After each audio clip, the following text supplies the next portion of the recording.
Assalamualaikum warahmatullahi wabarakatuh.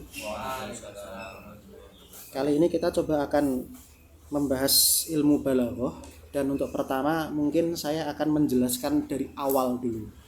Balaghah sampai ilmu bayan, ma'ani, badi akan saya ringkas dulu supaya kita bisa mudah. Jadi pertama-tama itu balaghah itu kenapa sih banyak yang memahami balaghah itu sulit gitu. Padahal menurut pemahaman kami yang setelah kita coba telusuri, balaghah sebenarnya nggak sulit. Yang menjadikan balaghah itu sulit karena permisalan-permisalan dalam balaghah itu menggunakan permisalan-permisalan bahasa kuno, yang dimana bahasa-bahasa kuno tersebut kadang susah dicari di kamus. Ya ada memang di kamus, cuma susah nyarinya bahasa-bahasa kuno. Nah, karena susah nyari bahasanya itu, sehingga mereka susah memahami. Susah memahami contohnya, berarti susah juga memahami pengertiannya.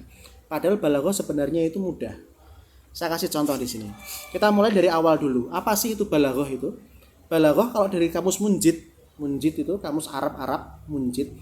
Itu balaghah berasal dari kata bahasa Arab bernama balagha yablughu, yang artinya adalah menyampaikan, sampai kepada siapa. Kalau ablagha yublighu kan menyampaikan, tapi kalau balagha yablughu itu sampai kepada, gitu kan. Nah, balagha itu adalah isim dari balagha yablughu itu, yaitu adalah penyampaian. Jadi secara tidak langsung balaghah itu sendiri adalah ilmu penyampaian atau ilmu komunikasi. Ilmu komunikasi. Ilmu komunikasi apa? Ilmu komunikasi Al-Qur'an kepada manusia. Sehingga untuk memahami Al-Qur'an ini tanpa mengetahui balaghahnya, kita tidak akan pernah bisa paham secara maksimal. Ini adalah keindahan bahasa Arab. Nah, bahasa yang lainnya, balaghah itu adalah sastranya, sastra Arabnya itu sendiri. Jadi secara bahasa gimana? Balaghah itu apa? Ilmu penyampaian atau ilmu komunikasi. Tetapi kalau dari secara sastra, balaghah itu membahas tentang sastra Arabnya. Kalau nahwu, shorof itu membahas tentang kaidah bahasa Arabnya, kaidah grammarnya Arab. Tapi kalau balaghah itu mengupas tentang sastra Arabnya. Itu tentang ilmu balaghah. Nah, balaghah ini kan tadi kan ilmu komunikasi, yaitu komunikasi yang harus kita pahami supaya kita bisa memahami Al-Qur'an dengan baik kepada kita. Tujuan ilmu balaghah sebenarnya itu. Nah, sekarang pembagian ilmu balaghah. Ilmu balaghah itu dibagi menjadi 3. Ilmu bayan, ilmu ma'ani, sama ilmu badi itu. Bayan, ma'ani, badi. Nanti akan kita jelaskan secara detail ilmu per ilmu. Nah, ilmu bayan, nah ini. Sekarang kita coba masuk kepada pembahasan ilmu bayan. Ilmu bayan. Dalam pembahasan ilmu bayan ada 2 hal yang sangat penting, Mas. 2 hal yang sangat penting. Yang sangat penting ini adalah hakikoh sama majaz. Ini hal yang penting ini. Apa? Hakikoh sama majaz. Hakikoh itu makna sebenarnya. Kalau majaz bukan makna sebenarnya. Bukan hanya perumpamaan, tapi bukan makna sebenarnya. Pokoknya segala sesuatu yang bukan makna sebenarnya itu masuk kepada majaz. Sementara kalau hakikoh itu makna sebenarnya. Saya minum air beneran, maka air ini adalah hakikoh, gitu kan. Kemudian di dalam di dalam musola ada singa yang sangat ganas. Bukan singa itu, tapi ada seseorang yang memiliki keberanian yang sangat luar biasa sehingga kita menganggapnya sebagai singa, dan itu adalah majaz karena bukan makna sebenarnya. Pokoknya kalau hakikoh itu adalah makna sebenarnya, kalau majaz itu bukan makna sebenarnya. Nah, majaz ini ada banyak, nanti akan kita kupas satu persatu. Nah, kalau di dalam buku balaghah yang lain itu pembagian ilmu bayan itu ada 3. Yang pertama tasbih, majaz, isti'arah sama kinayah. Tasbih, majaz, isti'arah sama kinayah. Itu kalau di buku-buku balaghah yang lain. Tetapi kalau menurut pemahaman kami, yang namanya majaz ini masuk kepada tasbih, isti'arah, kinayah. Maka seharusnya nomor 2 yang sebetulnya itu majaz kita ganti sebagai majaz mursal. Kenapa? Karena sebenarnya isti'arah, kinayah itu juga majaz karena bukan makna sebenarnya. Intinya gitu. Bahkan tasbih sendiri itu pun sebenarnya juga dikatakan bukan makna sebenarnya. Orang diperumpamakan dengan singa kan bukan semana sebenarnya kan, sebenarnya masuk kepada majaz. Maka karena majaz itu sendiri adalah bukan makna sebenarnya dan bisa masuk ke pembahasan isti'arah, kinayah, maka di sini untuk pembagian ilmu bayan langsung saya spesifikkan, yaitu tasbih, majaz mursal, langsung saja saya spesifikkan. majas mursal, isti'arah sama kinayah. Kenapa? Karena isti'arah kinayah itu bagian dari majas juga. Ini gitu ya. Jadi inti yang pertama, inti yang paling penting itu harus kita bagi dulu hakikoh sama majas. Dan majas itu ada banyak. Yang akan kita bagi di sini adalah tasbih, majas mursal, isti'arah sama kinayah. Nah, itu yang akan kita akan kita kupas secara detail. Gitu ya.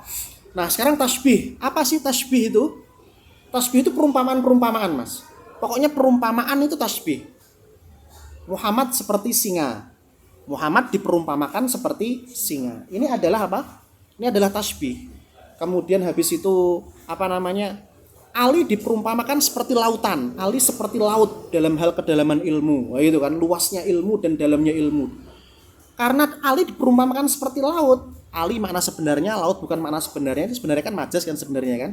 Karena diperumpamakan seperti itu, maka hasilnya adalah tasbih. Jadi intinya tasbih itu apa? Memperumpamakan. Kamu seperti pelita dalam hidupku.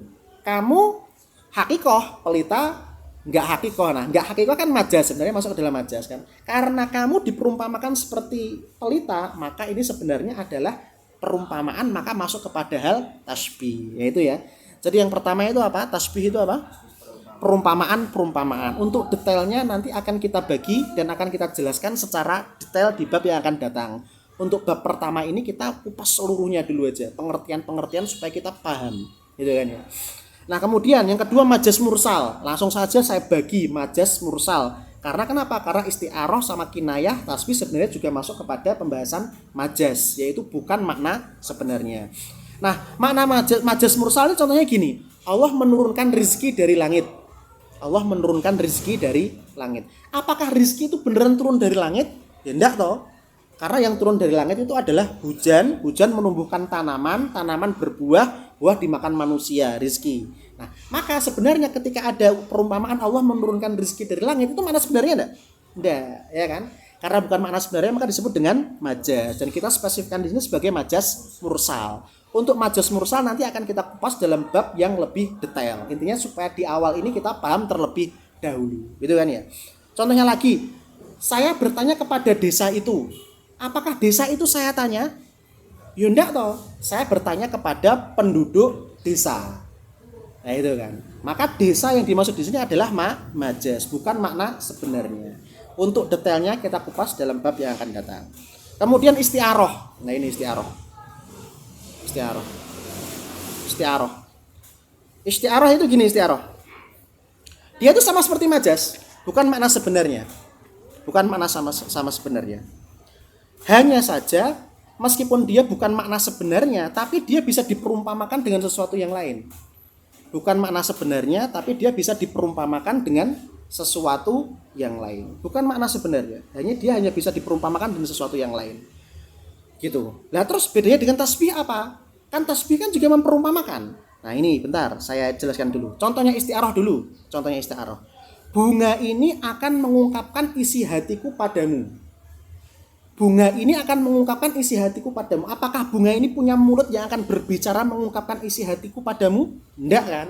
Maka karena bunga ini akan mengungkapkan isi hatiku padamu, seolah-olah bunga ini punya mulut dan seperti manusia. Nah, karena bunga ini seolah-olah punya mulut dan seperti manusia, seolah-olah dia seperti manusia, maka itu masuk kepada pembahasan isti'arah. Gitu. Kemudian contohnya lagi, matahari merangkak naik. Bukan makna sebenarnya kan? Karena matahari nggak bisa merangkak. Nah, matahari yang merangkak ke atas ini seperti bayi, seolah-olah seperti bayi yang bisa merangkak seperti manusia, maka ini masuk kepada isti'arah. Karena dia bisa diperumpamakan seperti apa? Seperti sesuatu yang lain, gitu loh. Untuk bedanya dengan tasbih apa? Nanti dulu. Sekarang kita masuk kepada kinayah. Kinayah ini sebenarnya juga masuk kepada majas karena apa? Bukan makna sebenarnya. Hanya saja bedanya kinayah itu punya makna sebenarnya. Contohnya apa? Panjang tangan. Panjang tangan itu makna sebenarnya enggak? Enggak, yang dimaksud dengan panjang tangan itu adalah suka mencuri. Bener enggak? Adapun panjang tangan meskipun dia bukan makna sebenarnya, tapi dia punya makna sebenarnya yaitu tangan yang panjang. Gitu loh misalkan. Contohnya lagi adalah besar kepala. Besar kepala itu meskipun dia ada makna hakikinya, kepala yang besar, tapi yang dimaksud bukan itu. Yang dimaksud adalah dia sombong. Ngerti ya? Contohnya lagi apa? Lapang dada. Apakah dadanya betul-betul lapang luas gitu? Enggak, meskipun ada dada yang betul luas, lapang, tapi yang dimaksud adalah sabar. Nah, ini. Nah, sekarang kita bahas bedanya isti'aroh, kinayah, tasbih, majas mursal itu apa? Sekarang gini, bedanya ya. Bedanya isti'aroh dengan tasbih. Tadi kan saya bilang isti'aroh itu bisa dipermisalkan. Sedangkan tasbih juga bisa dipermisalkan gitu kan.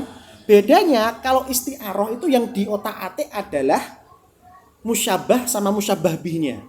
Isti'aroh itu. Apa itu musyabah dan apa itu musyabah bih nanti akan kita kupas dalam pembahasan yang lebih detail. Dan pembahasan tasbih dan juga pembahasan isti'aroh.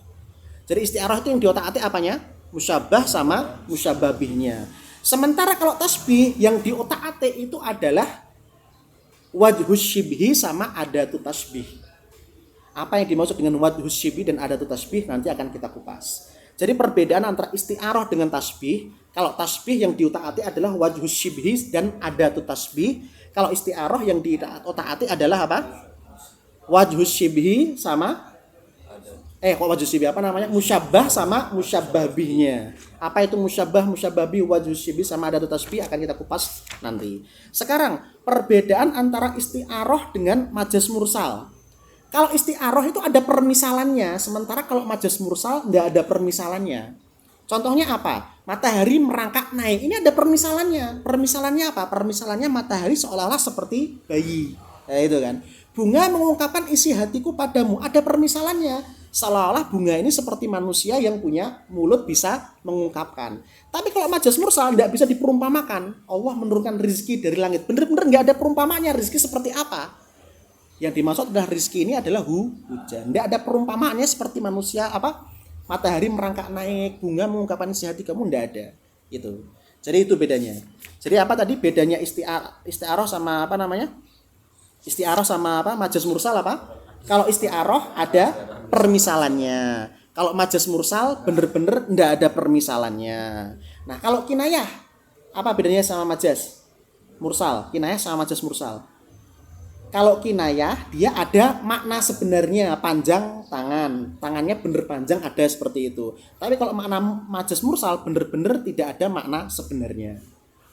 Ngerti sampai sini Mas? Saya sini paham ya. Nah itu sedikit penjelasan tentang tasbih, majas mursal, isti'aroh sama kinayah. Saya ulangi lagi, tasbih itu apa? Perumpamaan. Majas mursal, kalau majas semuanya kan memang bukan makna sebenarnya. Maka majas mursal kita anggap dulu bukan makna sebenarnya. Detailnya nanti. Isti'aroh apa isti'aroh? Bukan makna sebenarnya, tapi dia diperumpamakan. Bukan makna sebenarnya, tapi dia bisa diperumpamakan. Kalau kinayah? Bukan makna sebenarnya, tapi dia memiliki makna sebenarnya. Jadi gitu loh. Maka sebenarnya kinayah, isti'aroh, majas mursal itu masuk ke dalam majas. Cuma beda-beda ininya. Karena bukan makna sebenarnya. Gitu ya. Kinayah, isti'aroh, majas mursal sama tasbih. Nah, untuk bab yang lain akan kita lanjut setelah ini adalah ilmu ma'ani. Kemudian habis itu ilmu badi. Oke. Itu ya. Terima kasih. Kita lanjut lagi nanti.